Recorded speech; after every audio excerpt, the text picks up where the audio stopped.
try and answer questions. I may have to defer to other people. I've got William May, who knows probably much more about it than I do here. And when you ask a question, could you just say who you are, so we do know? Sorry. Well, thank you very much. There's a lot of sadness and harm around for no good reason, purely because some people are intoxicated with accumulation of wealth, and they don't actually care what the consequences are. That's the real problem. And as Anthony has identified, performance-related pay has been an absolute curse. And we see that coming through the post office scandal as well. Andrew referred to Dame Linda Dobbs' report, so I thought I'd table a question, a written question, but it got a blowback by saying, well, it's not really a government inquiry, so how can you ask a question about it? So I reframed the question, I tabled it yesterday, said, would the government commission an independent inquiry into HBOS frauds? And then no doubt, if they give me a reply, the Dobbs is looking at it, then that would give me a hook to get back at the government. We just don't really investigate frauds at all in this country. BCCI was the biggest banking fraud of 20th century. Bank shut down in July 1991. To this day, there has been no investigation. I fought a 5.5 years case against the Treasury and the Bank of England to get hold of one document, which is called the Sandstorm Report, and it lays bare how the UK government was complicit in funding Al-Qaeda, Saudi intelligence, smugglers, murderers, because they were all considered to be good guys for fighting the Soviet Union in Afghanistan. But there is nothing.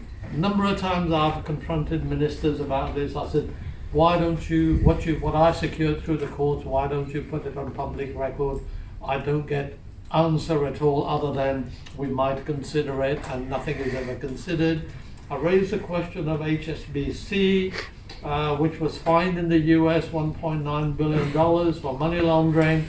George Osborne wrote to the US regulators telling them to go easy, i.e. not shut down HSBC, and the predecessor to the FCA, the Financial Services Authority, and the Bank of England also secretly wrote to the US authorities asking them to go easy on HSBC. Absolutely no investigation. I have asked the government, why did you do this?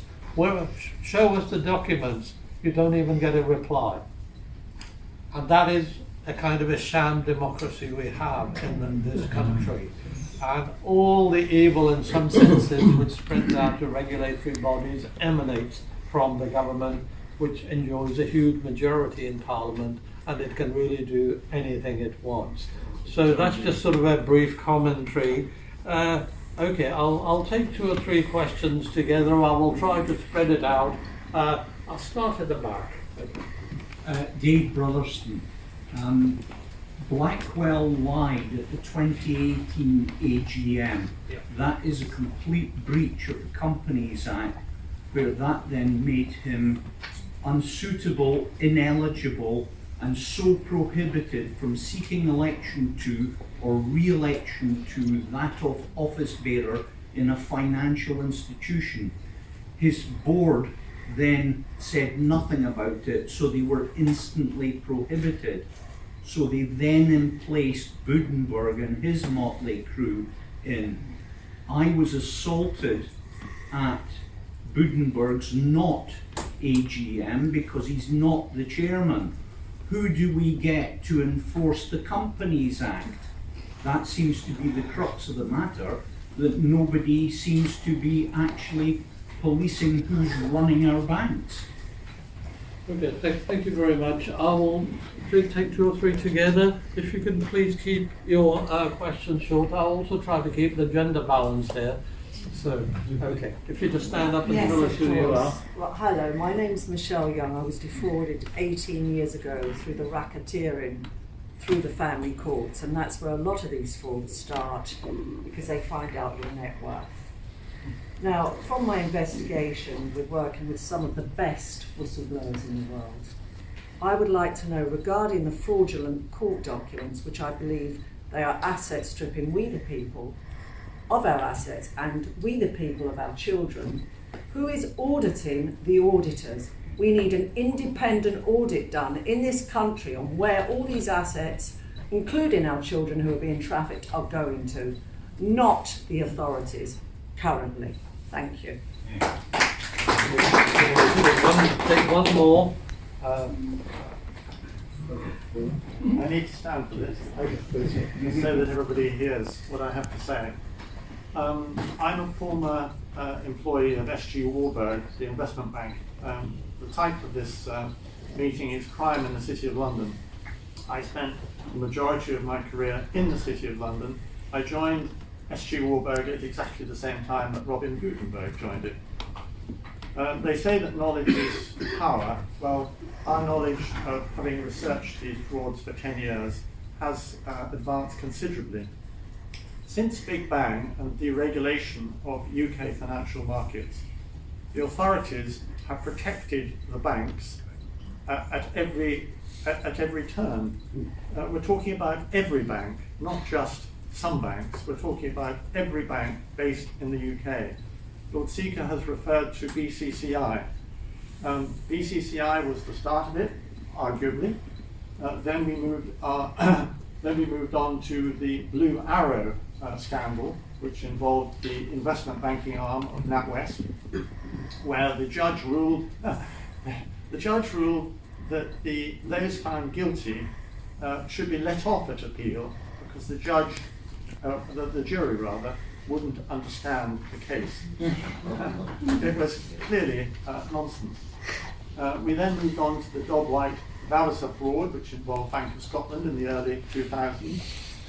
Anthony was heavily involved with HBOS. HBOS itself was a sea of criminality, and the Reading fraud was only part of that. We then had libel manipulation. Again, Anthony has mentioned Sir Jeremy Hayward. Andy Verity's book, Rigged, mentions that Sir Jeremy Hayward was one of the 3 high-level people who was actually instructing the traders and the banks to manipulate their LIBOR rates. The lesser-known BSI scandal features, and then again, Lord Sikka has mentioned HSBC and the laundering of drug money for the Sinaloa cartel in Mexico. HSBC was put on a 5-year probation, which it violated in numerous ways, as indicated by the Swiss leaks, the so-called financial files, and also in the Panama Papers. Finally, we've got the RBS GRG, heinous wrongdoing, and that of Lloyd's BSU. In the case of the Post Office, blame has been deflected onto Paula Reynolds, Ed Davey to some extent, and now Fujitsu. But what we've got with the banking frauds is considerably more serious. What I can demonstrate in a report which is near completion is that the Bank of England and HM Treasury have worked closely together with other authorities. Yes, the financial regulator and the legal regulators, the prosecutors, including the Crown Prosecution Service and the Serious Fraud Office, every branch of the police. City of London Police controls the investigation of fraud nationally, amazingly. Also the NCA, which Anthony has mentioned, is heavily involved with the signature allegations of signature forgery, which it has vehemently avoided investigating.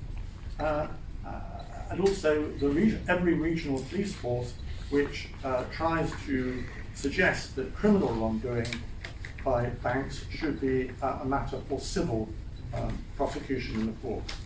The courts themselves have also been suspect. What this has triggered is extensive wrongdoing by the professions, particularly the legal professions, the solicitors who have acted for the banks, also accountants and insolvency practitioners. As mentioned at this meeting several times, Andrew Bailey has been at the epicenter of the wrongdoing and took it when he became the chief executive of the Financial Conduct Authority in 2016. he took it to a new level, and that was entirely intentional because he was appointed Chief Executive of the Financial Conduct Authority to maintain the cover-up. In 2016, at the same time that Andrew Bailey was appointed, this is something which maybe you don't know, Roberto Salviano, he is Italy's most celebrated anti-mafia journalist. He described Britain as the most corrupt place on earth. Now that's an extraordinary title, and not one that our country should be proud of. I think he was referring to the vast array of professionals who would assist kleptocrats and other fraudsters worldwide in laundering their proceeds of money through the City of London. Nothing has changed since 2016. The government belatedly has introduced legislation to curb this, but no one is enforcing it. The traffic lights for these fraudsters remain set on green, and I believe that's deliberate. It couldn't be otherwise, because this money laundering has been going on for more than a decade. I would estimate that possibly £1 trillion has been laundered through the City of London. I believe that this is not a political matter. It's not a matter between left and right. I believe that it's a matter for respect for the rule of law and support for criminality. The authorities have got themselves on the wrong side of the law. This is a matter between right and wrong. Thank you.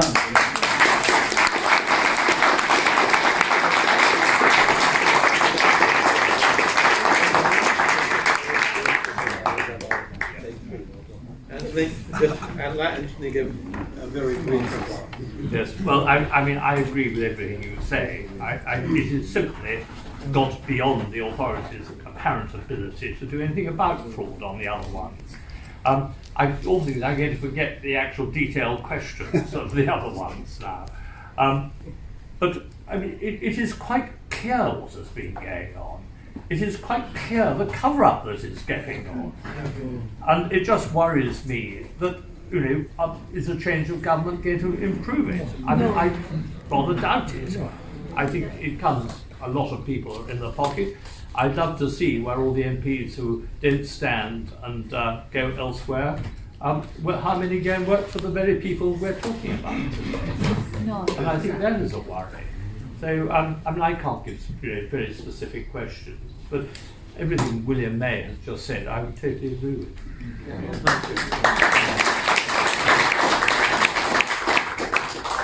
Just take some more, so lady there. Andrea Willows, RBS, GRG, NetWest as used to be.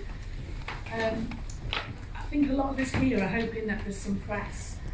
I'm just hoping if you could make yourselves known to us at the end. Thank you. I've got a coffee and biscuit for you. Okay.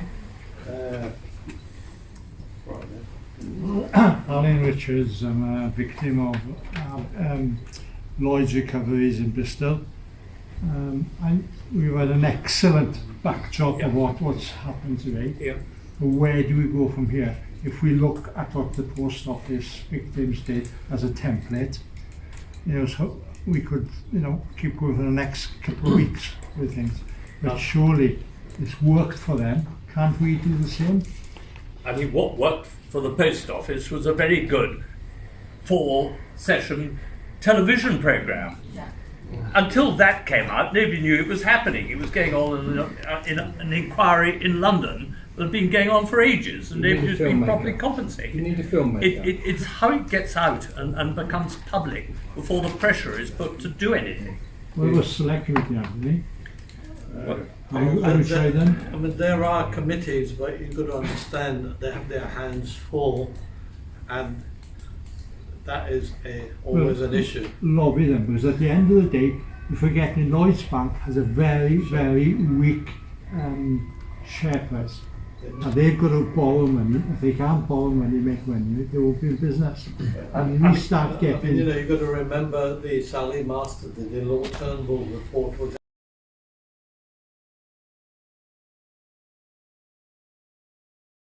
Sally mastered the law Turnbull report was actually published by a parliamentary committee because the powers to be suppressed it.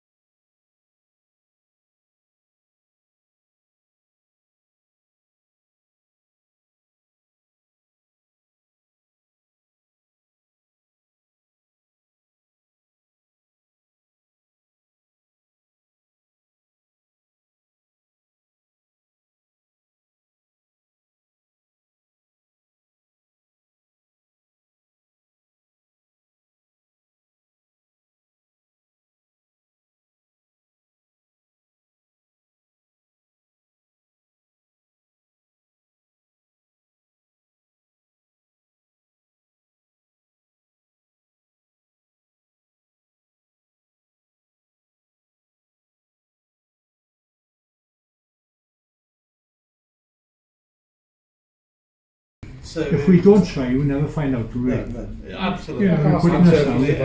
everything needs to I be think- tried.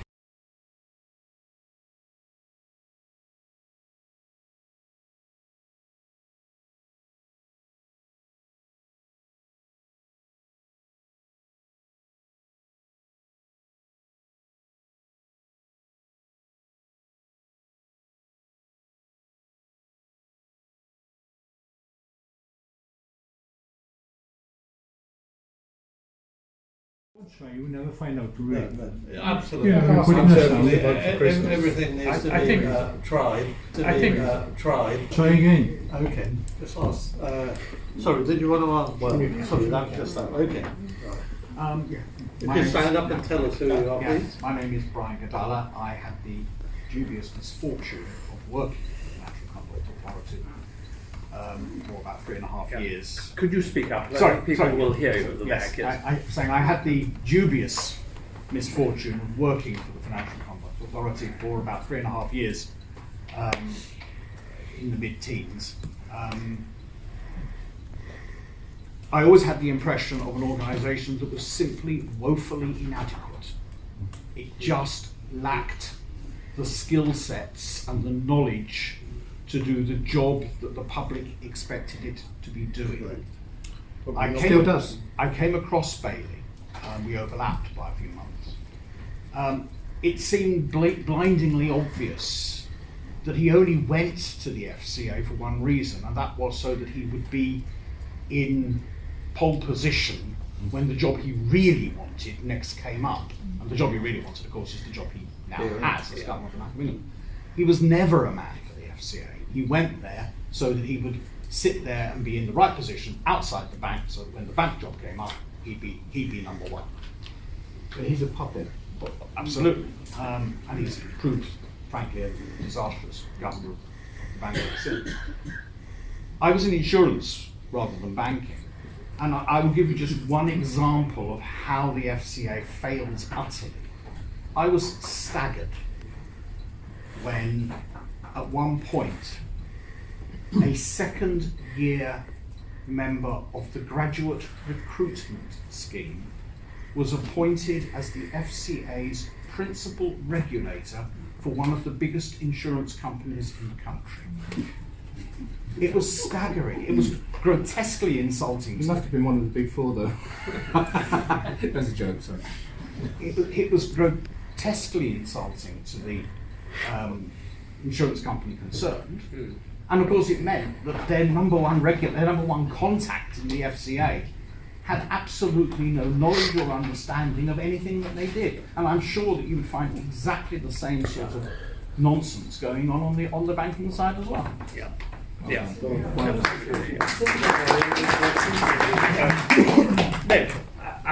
would agree with you. As far as I can see, one of the ways you cover up is you make sure that the most useless people are appointed to the top job very often. But that seems to go on the whole time. Okay, just a lady there. This relates Sorry, to... tell us who you are. Oh, I'm Rosie Hayes, and this isn't going to be very long.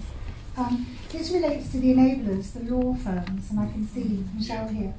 In the case of my group, we've worked diligently and produced evidence sufficient to convince the Financial Ombudsman and the Legal Ombudsman that we were sold unfair, unaffordable, high-interest loans by our family lawyers. While the Financial Ombudsman has published our decisions, and Novitas loans that were selling these has consequently exploded to the tune of £90 million inside of close browse. They've published a £90 million hole inside close browse. The legal ombudsman does not publish their decisions in order that the miscreant solicitors are named, in order that the miscreant solicitors are not named and shamed. In my case, 13 substantial complaints were upheld by the legal ombudsman, but the journalists who would like to write about this are prevented from doing so, not by an NDA, but by the legal ombudsman itself. The Law Society Gazette, The Guardian, and the Financial Times want to cover this story. They have suggested to me that I ask somebody to read out my decision, which I have with me, in the Houses of Parliament, suitably redacted, which is the only means by which they are actually going to be able to write about it and expose the role of the enablers in selling these such damaging, unaffordable loans. People have been made bankrupt, homeless. It's shocking. Who's your MP? Greg Hands, unfortunately, Rate Setter, who are the firm behind Novitas, who are funding these loans, their chief executive officer is a chap called William Lewis, OBE, and he's a friend of David Cameron, but he also lived in my borough, Fulham, and they're donors to the Conservatives. So I haven't had any luck with Mr. Hands. He's been good on other things, but he's not responding on this. Can I just say, sorry to interrupt, Lord Prem Sikka, Greg Hands is also my MP. And he won't do anything about the insolvency frauds or the family court frauds. And just to say, the family lawyers are making between 500 to 600 million per year on defrauding we the people who are instructing them, where quite often they're in collusion with the judges and racketeering. That's how simple this is. And the simple answer to all of this today is, and I'm going to repeat it, who is auditing the auditors on the bigger picture on all of these frauds? So all I'm asking for is if somebody would be kind enough to read out You. suitably redacted this decision in the House, and then the journalists can cover the story. Well, let me just tell you what we do in the Lords. Okay. We can ask oral questions which are balloted if your name comes out of the hat. Mine has today.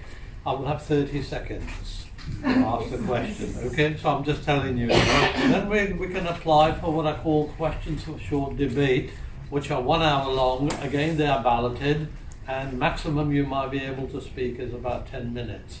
Then we have bills which come through, like second reading and so on. So depending on whether something gels with a bill, you can speak. But again, given the number of peers who want to speak and so on, you're lucky to get 10 minutes. Okay? House of Lords has various committees, like the House of Commons does. So one of the best things is offer to be a witness to one of those committees, depending on what they are investigating, and then you can actually file your document and it will go on public record. You can do the same in the Commons. Okay? In the Commons, your MP can demand what is called an adjournment debate. Okay? Adjournment debate means the MP has a control of the floor and only your topic can be discussed for 30 minutes. Okay? The minister must reply. Okay, that doesn't mean they will, because they must reply. We have no equivalent facility in the Lords. Okay, we have a poor relation. So much so, I get a lot of abuse from the people, but what they don't know is I have zero admin support, I have no researcher help, nothing. I'm all by myself, that's why I can't take on individual cases in detail. People send me masses and masses of boxes to read. Can't do it, okay? I was working, some of you may have got an email from me, working till about 12:30 this morning. I was up at 6, okay? So it's fairly long hours. I'm taking on the bill, one bill I'm very opposed to, the bill which gives government powers to snoop on people's bank accounts. It's 300 pages long. The explanatory notes are 300 pages long as well. I've been looking at that for about the last 6 weeks. So we are basically left to ourselves in the Lords on an individual basis. I have an office which I share with 4 other people.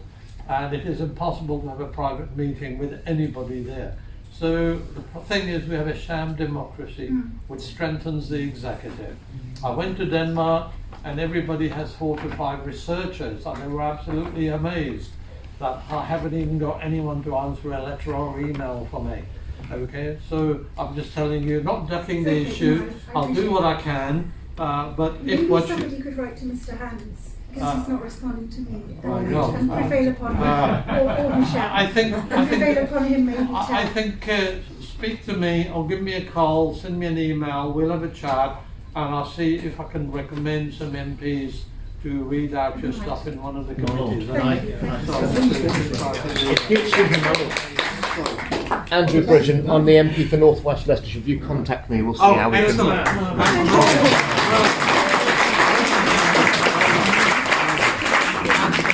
When MPs don't have that much staff, so I'm very grateful for Andrew taking this on. So it is really, really helpful. Andrew, do you want to add to anything you heard here so far?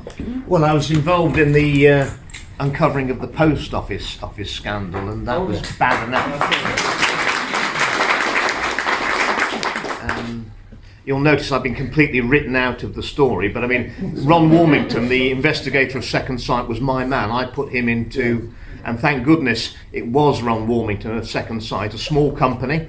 He's a man of the highest integrity.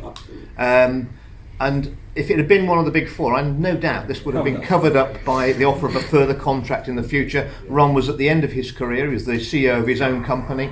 He was a man of the highest probity and integrity. Yes. And I told the Cabinet Office when we started the investigation, and they accepted Ron as the investigator in Second Sight, that the Cabinet Office had to fund that investigation. You couldn't let the Post Office fund their own investigation. Otherwise, the moment that the investigators found something untoward at the Post Office, they would seek to put pressure on the investigator, because he who pays the piper undoubtedly calls the tune, as we've seen with all the financial regulators and the investigators of financial fraud are all funded by Lloyds Bank in this case. And of course, that's exactly what happened. The moment that Ron Warmington and his team uncovered what was going on with the Horizon scandal, all the reports were being redacted by the Post Office before they were released to me and the other MPs who were interested. Ron Warmington leaked the reports unredacted to me, and exactly as I predicted, the Post Office threatened to take him to court for breach of contract. And if he hadn't have stood his ground, and the whistleblower from Fujitsu hadn't then come forward and verified everything that my constituent Michael Rudkin had said, and the part of the case, and this is something that came to me weeks after being elected as a new MP, and I'm quite naive, but I believe these people had nothing to gain from the tremendous story he told me.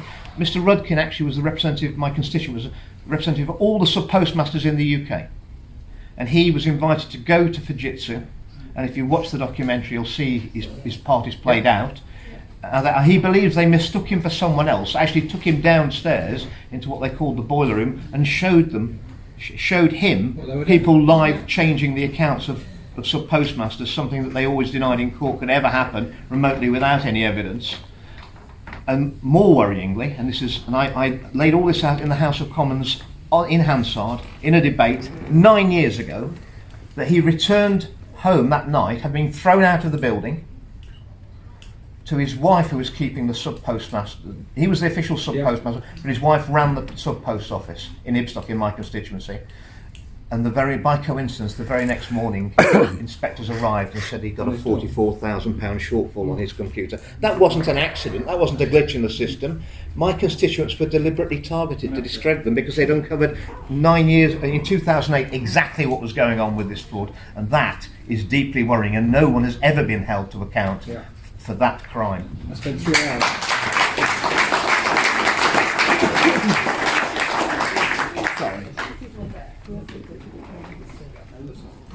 Thank you, Lord Prem Sikka. The Financial Conduct Authority has been mentioned several times, and so too has the Post Office scandal. I work with the Transparency Task Force. We've got to know the Financial Conduct Authority very, very well. And you're all invited to the Zoom meeting, 6 p.m, 30th of January. The title is, what are the similarities between the Post Office and the Financial Conduct Authority? Please attend. you might find it rather illuminating. And thank you so much, everybody, for organising this event. It's been fantastic. Thank you.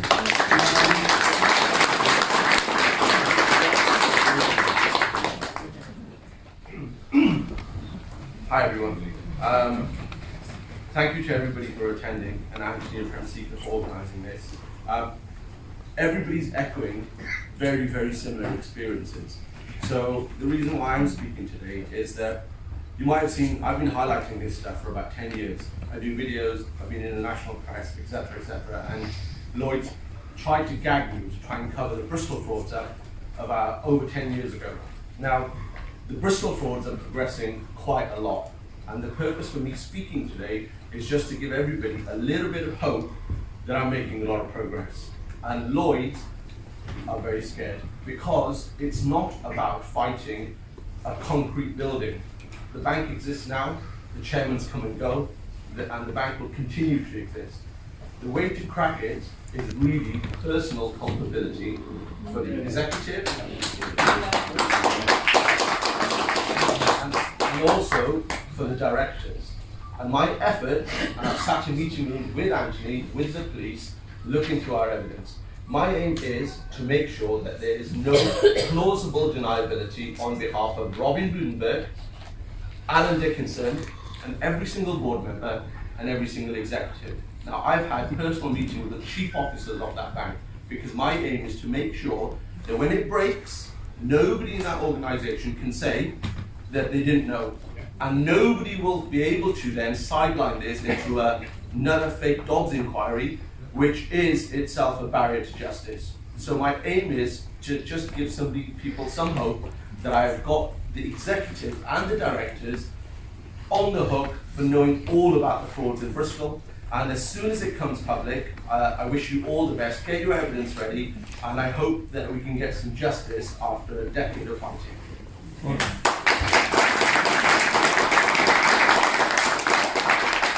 We are reaching the end, so I'll just have the last couple of questions.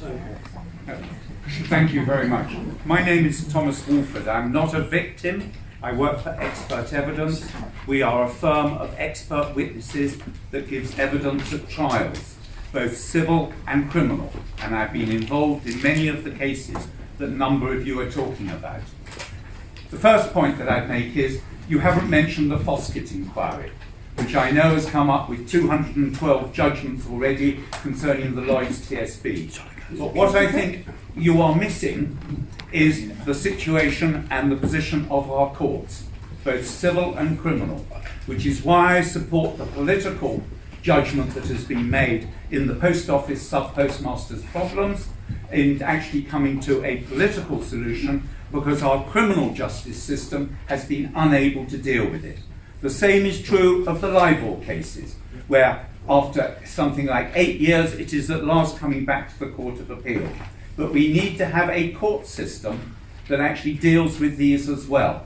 And I would encourage you to focus on actually ensuring that they actually have the position and the authority in order to be able to investigate and come to judgments in your favour. Thank you very much. Okay. Hi, I'm Dr. Shida Oraki, a victim of the Post Office Counters Limited since 1998. When my MP kindly raised my case in the Parliament and in the Hansard of the Parliament. Being a sub-post mistress, I have to work only 18 hours, but it's my worst experience in my life. Because of challenging the Post Office Counters monopoly, I have to be targeted. My case went through the Parliament. I changed the Hansard. I did in the Hansard and I changed the law. If Post Office Counters Limited decide to close any offices, pay the goodwill of the sub-postmaster and sub-postmistress. And after that, I was targeted by the legal team of the Post Office Counters Limited. And now it's 27 years I'm in court, twice been made bankrupt wrongly. My case has created a bad law in this country where the people are suffering as a result of the bad law. The insolvency practitioners are taking over case and repossessing the property of the people, the houses of the people, at the back of the wrong judgment. this is not fair when the 7 High Court and Court of Appeal judges are saying, me and my husband are victim of miscarriage of justice. And yet, in 2019, we were evicted from our family home. We don't have a proper law society. Law society are not fit for purpose. Yeah, Anthony? I'll reply actually, Yes. Jules, yeah. I've been aware of the Dr. Shalia Iraqi case for quite a long time. For a very small alleged debt, they have gone for every one of the family assets. They've been manufacturing bills, colossal legal bills, and though she can win in some courts, they will then move it to another and lose and run up the legal bills. Her case is an utter scandal from beginning to end. I would like accountability from the law society, from the bar council.